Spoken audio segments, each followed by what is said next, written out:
삼성전자. It came of careful engineering, manufacturing to close tolerances, proper installation, and last, but by no means least, proper adjustment and care by telephone men who know their circuits and equipment thoroughly.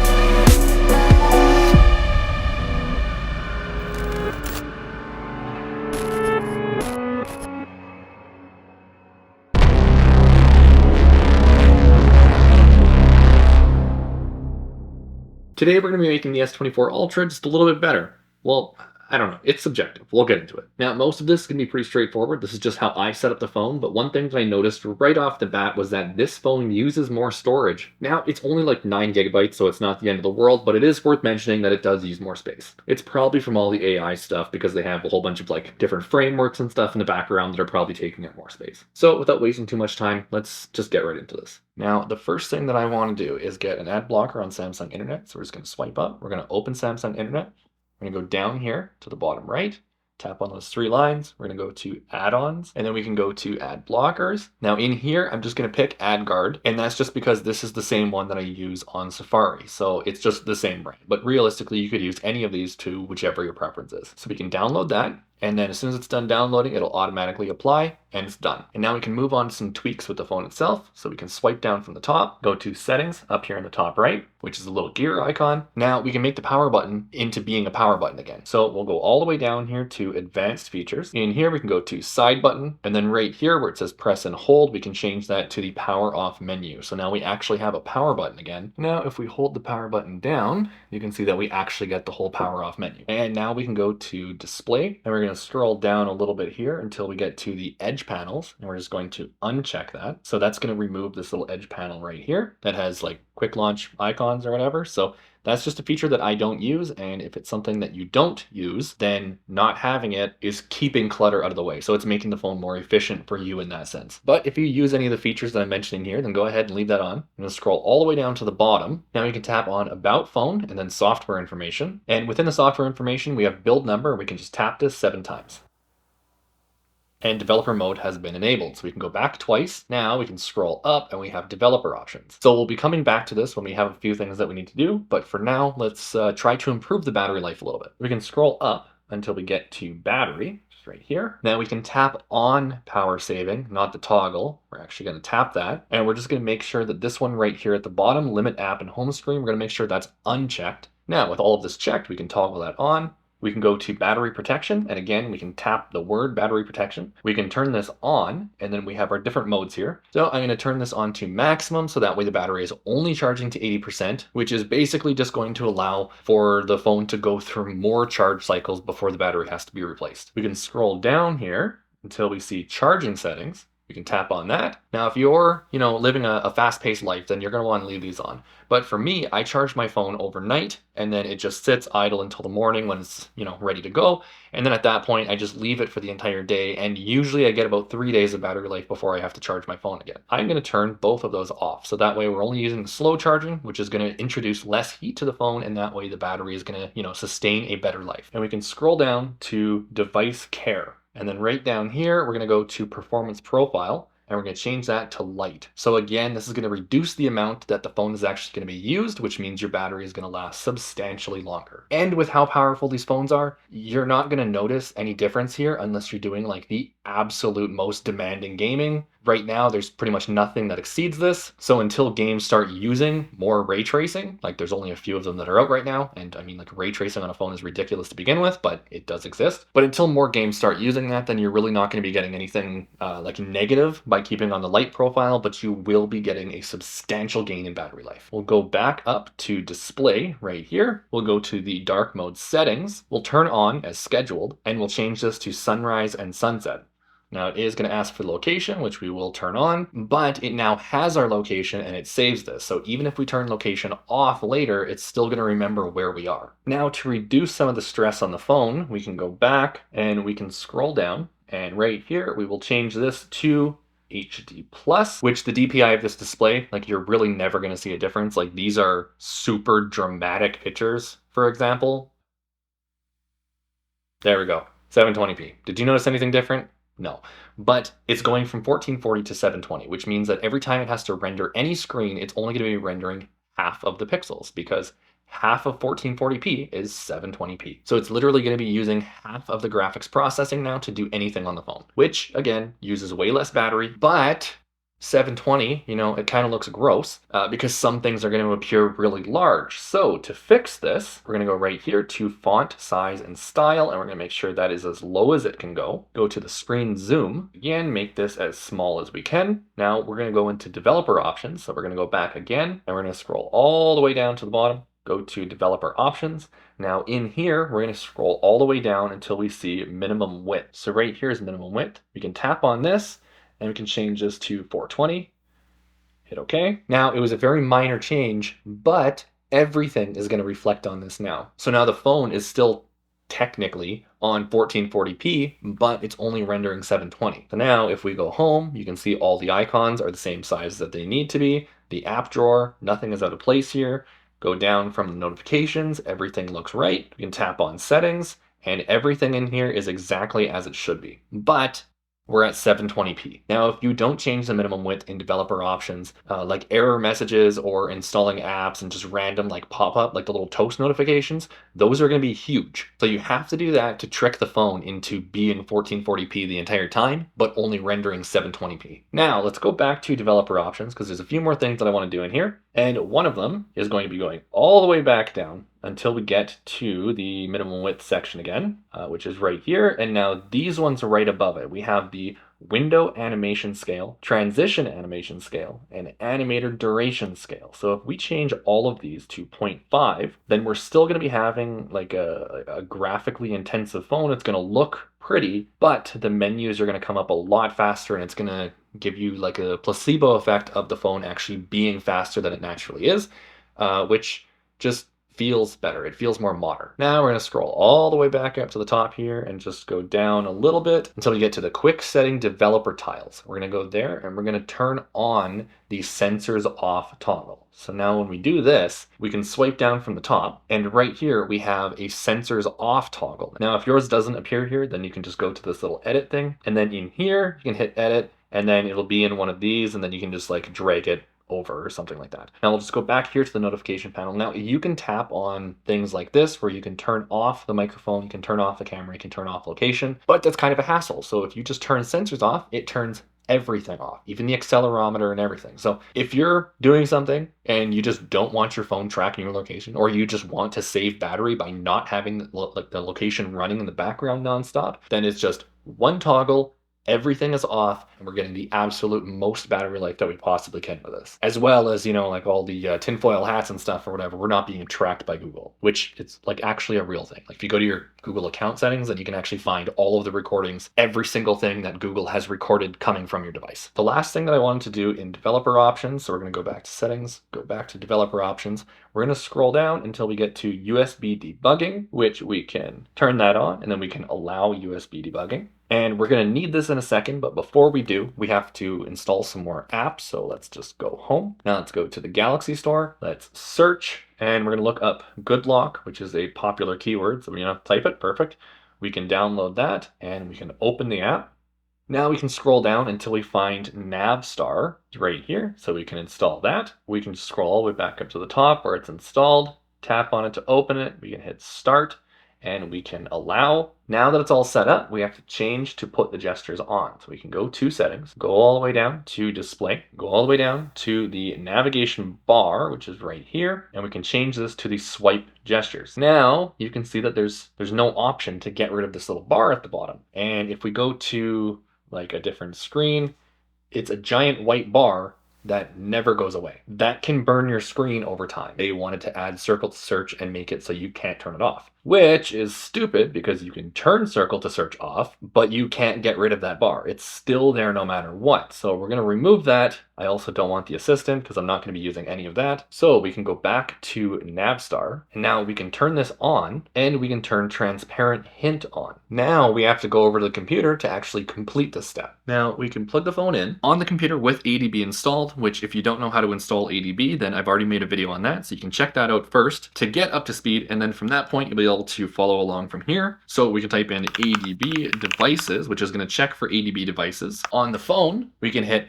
always allow from this computer and allow, which you can see in ADB. It does say that it was unauthorized because we didn't do it quick enough. So we will just run that command again.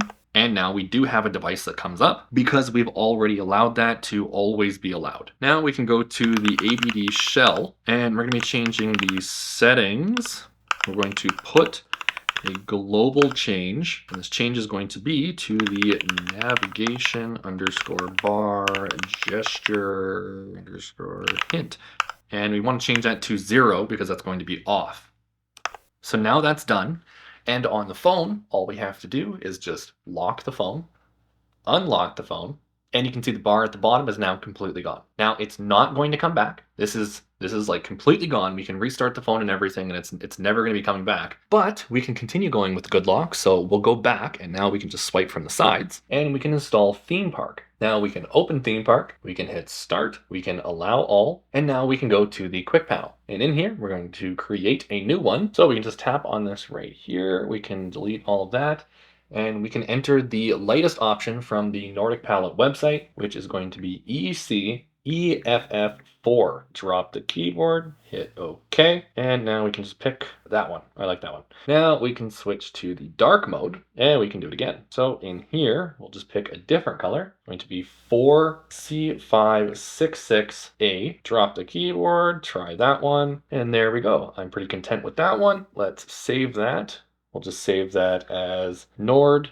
Okay, now we can apply it by tapping on it and hitting apply. And now everything in here shares that theme that we just made. And when the phone automatically switches to the dark mode, the colors will flip. We can go back and we can go to the volume panel right here, and we can add another one. And we can go to our colors, and then they're automatically saved here. So let's try that one again. We'll just leave that the way it is. Switch to the dark mode up here in the top right. Click on color again. Click on the previous one that we just did. And we will save that one as, again, Nord. And now we can apply that. And now you can see that our volume preferences here all have that same Nordic color pattern. And then again, when the phone switches to dark mode, which we can just go in here and we can just activate dark mode. And you can see it does use the darker Nordic color palette. And then we can also show off the volume here as well. And now to upgrade our notifications a little bit, let's go to the Google Play Store. And in here, we're going to look for Dynamic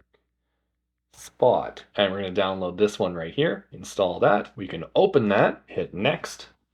We can choose which apps that we want, which are going to be all of them. Go back, notification access, so we can turn this toggle on, hit allow. Then we can draw on screen, so that way it'll always appear over top of anything. Hit allow, tap on it again, hit next, and we have to go to the installed apps, and we can turn on Dynamic Spot. Then hit allow, and now we're ready to go. So we can hit done. And now what this is going to do is change the notifications so that way it'll become more of like a dynamic spot like the iPhone.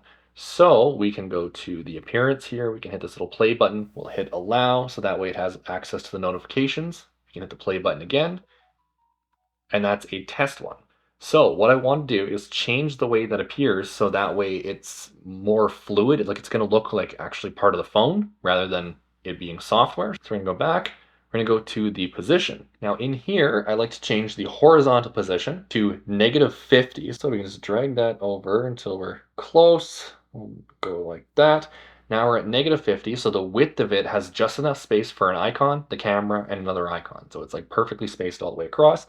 Now the vertical size, I'm going to change this to -7. The rounded edges right here at the bottom, I just want to bring that up to about 6%. Okay, so that's all good. We can go back. We'll go back to the appearance, and I want to show this as a notch. So now there's not going to be the gap at the top anymore. So if we go again, can see that it just comes down as a notch, like it's coming from the phone. It's way more immersive that way. And those are the notifications. So if we go back here, we can block system pop-ups, and we'll get that from the Play Store. We'll install that one. And now what this is going to do is it's going to disable the actual Samsung notifications. So we're only using that, and that's going to be our actual default notifications into the phone. So we'll open pop-up control, hit next. We're again going to go through everything here and give it the permissions that it needs to actually work. So you can enable pop-up control, allow, we'll go here. Now this doesn't matter at all. You can just pick any of those and we'll just hit next. Now we can go to apps and we just have to go through and we just have to disable all of these.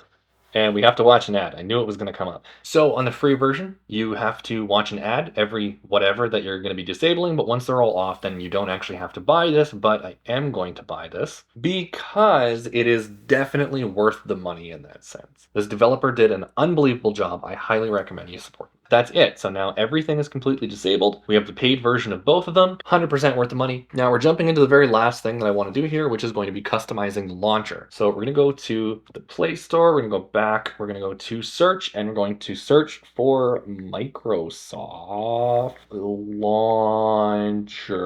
And we're going to be installing the Microsoft Launcher. Now the reason for this is because way back with the Galaxy S10 Plus, I made a video about how the Microsoft phone is gone. And with the way that Samsung is starting to just kind of embed Microsoft features into their phones, it kind of feels like a Samsung phone is actually like the new Microsoft phone. So by using the Microsoft Launcher, you have access to your Microsoft to-do list, which you can access on your computer, as well as OneDrive, which OneDrive also works perfect with the Samsung Gallery. And then you also have access to all of your photos on a Windows computer by using that. So it's kind of like iCloud for Android, but it just works. And you're not just limited to like one brand of phone, because you can still use OneDrive on any phone that you want. You can use the Microsoft Launcher on any Android phone that you want. But the way that it's just kind of baked in with Samsung just sort of makes sense for me. So we can open that launcher, we can get started, we can allow the location, so that way the weather will be able to, get the weather, allow access to photos and videos. We will give it access to all of the files, so that way it can do everything that it needs to do in the background. Now I'm not going to sign in right now, so we can skip that, but you can sign into your Microsoft account like I was mentioning, and then everything from this point will just be seamless to work together. So that's totally fine, and they asked, and you know that my whole preference here is that if a company is going to ask for telemetry, I will allow them to have telemetry. It's when they hide that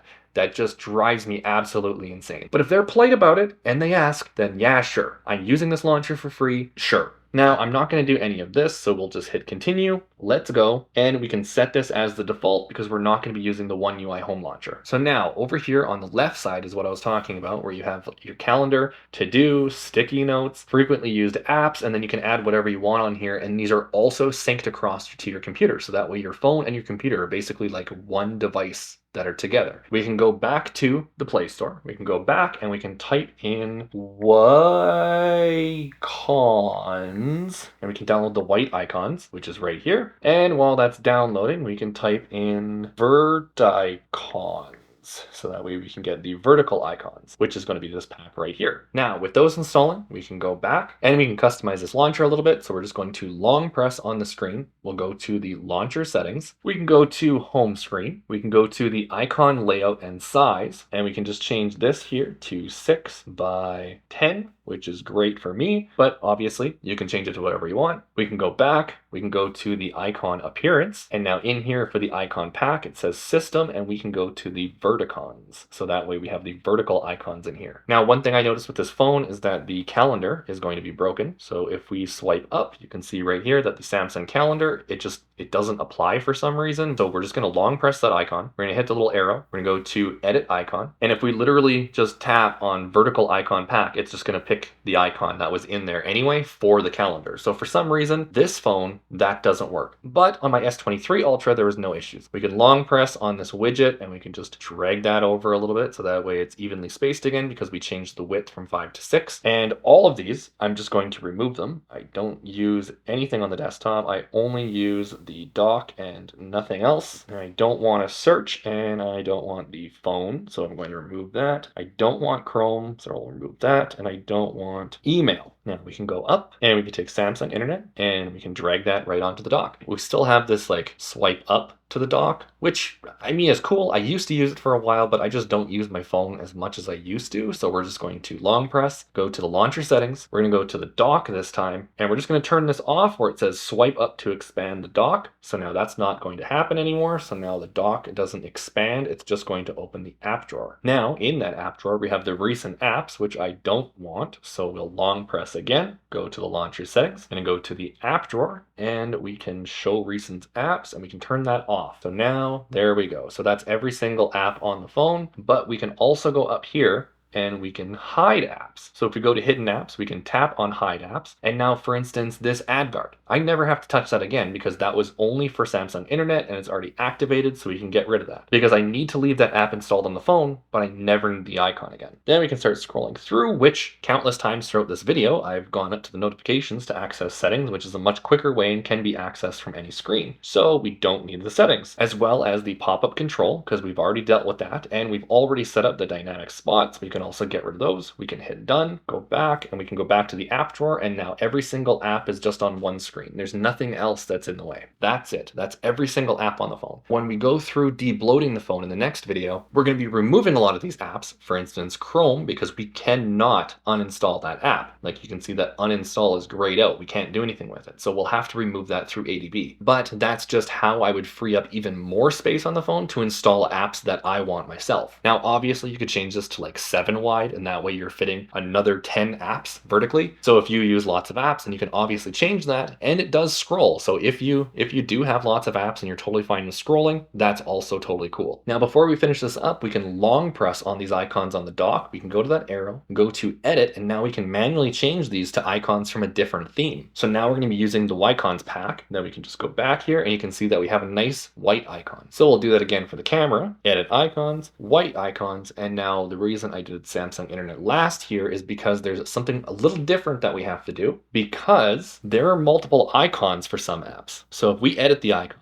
we go to the Wycons and save that, it has a border around it. We can actually open the icon pack. Now, these icon packs, specifically the white icons and basically every white icon pack that's on the Play Store, they're all going to have this issue where if you go to open icon pack and then you click on it, you're not going to be able to see anything because of the white background. So we actually have to switch to dark mode real quick so that way we can actually see the icons that we're changing. So now you can see all the icons are there. Now we just have to scroll all the way to Samsung Internet because for whatever reason, they've gotten rid of the ability to search in the Microsoft launcher. That used to be there a long time ago, and it was great because you could just search an app name and it would show all the icons for it. Now we get to sit here.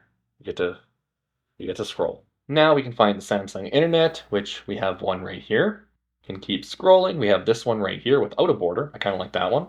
And we have this one here, which is the one that I picked by default. So now we can go back. And now we have nice icons at the bottom of the screen. So that's it. Nordic color palette. And we have matching ones for the volume sliders. Nice, clean, minimalist app drawer. Only the icons we want in white. I'm going to be picking a Nordic wallpaper afterward, but right now I just don't have one on this phone. Now, you can very well leave the Samsung wallpapers and everything's fine there. Let's actually just change it real quick by going to Settings, go to Wallpaper and Style, and let's just go through here and try and find, I don't know, something Nordic. Maybe that one.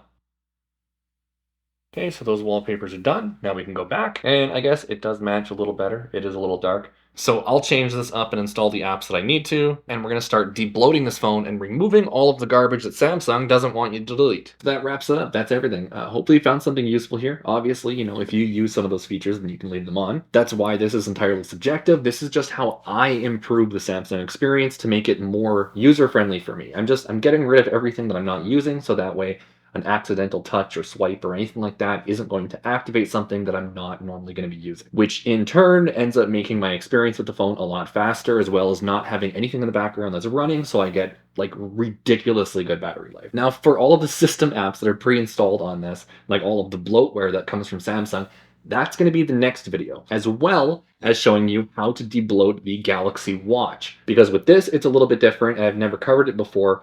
And with the new version of One UI Watch 5, One UI 5 Watch, the One UI version that has recently come out, that's different in how you actually activate or how you access ADB. So that's going to be a whole separate thing on its own. So I'll have two segments in that video. One is going to be debloating this phone. The other one's going to be debloating the watch. So like the video if this helped you out. Subscribe if you like this kind of stuff or whatever. It's the month of Samsung, so you know, if you dig this kind of whatever, then that's cool.